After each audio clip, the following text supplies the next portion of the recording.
للوصفة نحتاجو فيها 3 بيض، قرصة تاع الملح، 90 غرام سكر حرش، ونديروهم في البيتخان يطلعوا.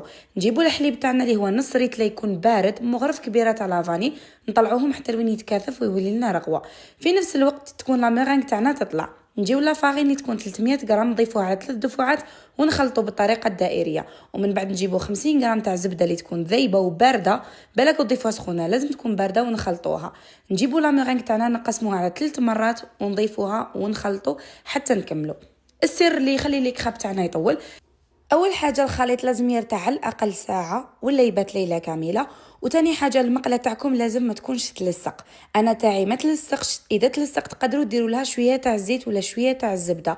وثالث حاجه اللي هي لازم كل ما تطيبوا ورقه الاولى فيما بيناتهم المقله لازم تنحوها تبرد، ومن بعد باش تضيفوا الورقه الثانيه، لانه لو كان جست تنحيوا الورقه الاولى تزيدوا ديروا الورقه الثانيه المقله تكون سخونه تحرقها لكم وتولي تتعجن.